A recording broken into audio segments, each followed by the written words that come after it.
Bueno, buenos días a todos. Me han pedido que en esta sesión hable sobre el mercado de carbono y ver qué oportunidades reales hay para los países de América Latina. Así que voy a empezar por identificar cuáles son las dimensiones del mercado de carbono. Tenemos 5 espacios. El primero es el protocolo de Kioto. El segundo es la ley que se acaba de aprobar, el año pasado, en el 2009, en Estados Unidos, el Senado de Norteamérica aprobó la ley Waxman-Markey y American Clean Energy. Después les voy a explicar cada una de estas dimensiones, qué significan y qué oportunidades nos dan. El proyecto de Estado de California, que existe desde el año 2000, es uno de los proyectos más antiguos respecto de lo que es un mercado de carbono en el mundo. El mercado intereuropeo, que es el mercado que surge de Kioto en el 2005, pero en realidad empezó a cotizar en el 2007, que también después voy a profundizar sobre él. Y la COP16, como todos los años, siempre esperamos la llegada de la COP a ver qué nueva novedad nos va a traer para nosotros.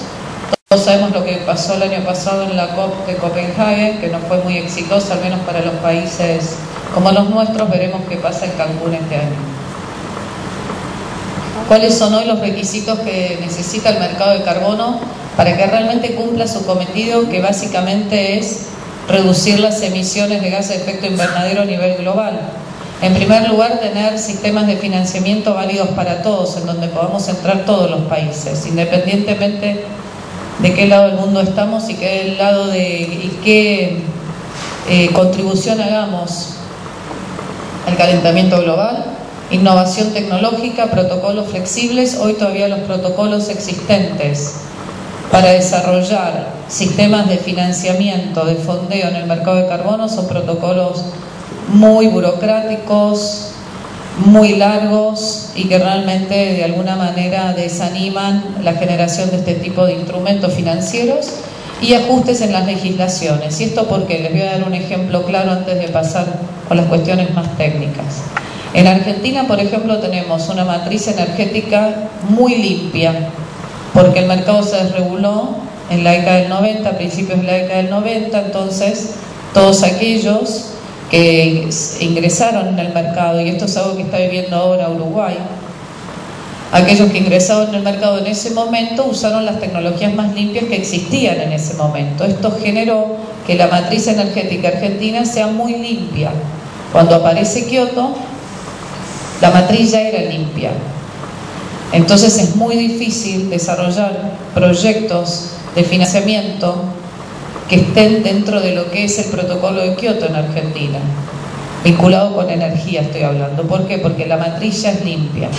Mientras que hay otros países en donde usaban carbón y que ahora se están reconvirtiendo, entonces pueden entrar en Kioto. Entonces, todo este tipo de armonización entre legislaciones y entre estándares y procedimientos es clave para que podamos tener un mercado de carbono que realmente nos sirva para algo, porque en última instancia el mercado de carbono lo que busca es financiar proyectos hacia tecnologías más limpias en todos los países.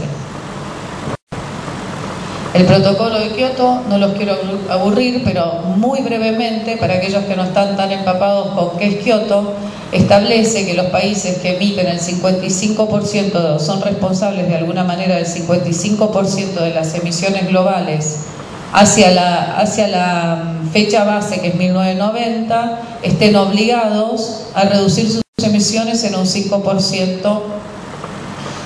Para la fase 2, que tiene 3 fases Kioto. Fase 1 va del 2005 al 2007, ya terminó. Fase 2 es la que estamos viviendo ahora, 2008 al 2012. Y fase 3 va hasta el 2020, que es donde supuestamente ya deberíamos tener resuelto el tema del cambio climático. La metodología que propone Kioto es básicamente emprender acciones a nivel nacional. Cada país está obligado a emprender acciones a nivel nacional, pero también puede compensar haciendo acciones en otros países. Y ahí es donde entran los países de América Latina. Y los mecanismos son, uno, el comercio de emisiones, que es el comercio de cap and trade, que voy a explicar luego con más detalle, que es un comercio de compra y venta europeo. La implementación conjunta de proyectos, estos son como si fueran los proyectos que se hacen en los países como los nuestros, pero con países europeos, O sea, entre países europeos hacen una implementación conjunta de un proyecto más limpio y eso también se cotiza en un mercado. Y luego los mecanismos de desarrollo limpio, que es donde entran los países de América Latina.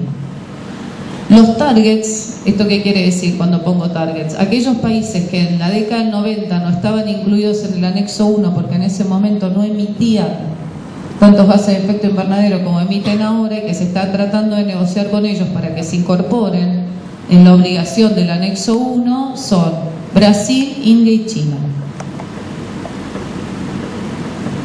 La ley Waxman-Marley, por más de que se lo critica mucho Estados Unidos porque dicen que no firmó Kioto, algunos de ustedes sabrán esto, Estados Unidos y Canadá se negaron a firmar Kioto. ¿Esto qué significa? Que no forman parte de ese anexo 1 a pesar de que son dos países que tienen altas emisiones de gases de efecto invernadero. El planteo de ellos era que había otros países como China en ese momento e India ahora, también emitían y sin embargo no eran parte del anexo 1. Ellos decían, si todos los países no forman parte de la obligatoriedad de reducir sus emisiones, nosotros tampoco. Por eso no firman Kioto. Y además tampoco firmaron Kioto porque tienen otra ideología de cómo trabajar el impacto ambiental. En Europa hablan de reducción, en Estados Unidos hablan de mitigación. Y esto tiene consecuencias directas con el crecimiento. Si yo reduzco, quiere decir que tengo que consumir menos. De alguna manera, el final de la reducción de un proceso es consumo, se traduce económicamente en un consumo menor. Mientras que Estados Unidos tiene su matriz de crecimiento basada en el consumo, eso lo sabemos todos.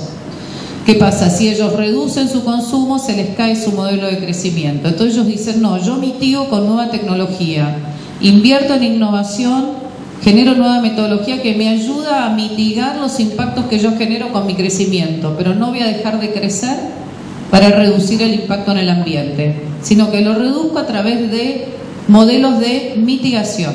Ese es el gran debate ideológico entre Europa y Estados Unidos.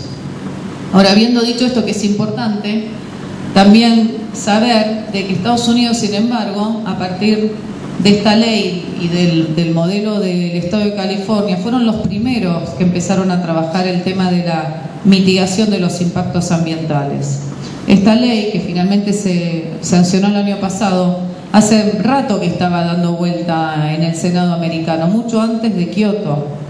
Bueno, el año pasado se logró los votos para avanzar en esta ley, básicamente, inclusive la meta es mucho más ambiciosa que la meta que tiene Kioto, es reducir con base al 2005, o sea que la base es mucho más alta que la base que tiene Kioto, que parte de 1990, un 80% las reducciones que emiten ellos como país.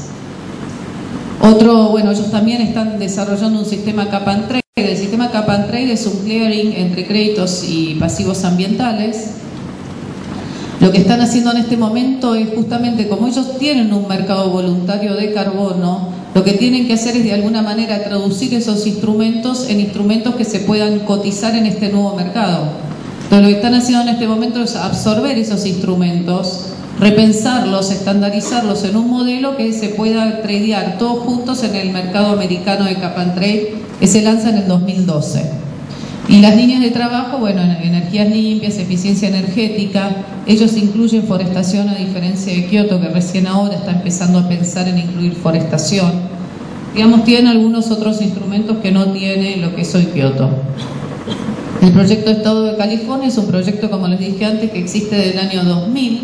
Es un mercado voluntario de carbono en donde está incorporado, por ejemplo, forestación, que a nosotros es un tema que nos tiene que interesar y mucho, porque América Latina, como saben, tiene bosques y selvas. Todo eso es forestación, todo eso son sistemas de compensación, que hoy no está incluido en los mercados voluntarios de carbono. Nosotros, sin hacer nada, ya tendríamos sistemas de compensación dentro, digamos, que podríamos vender como un activo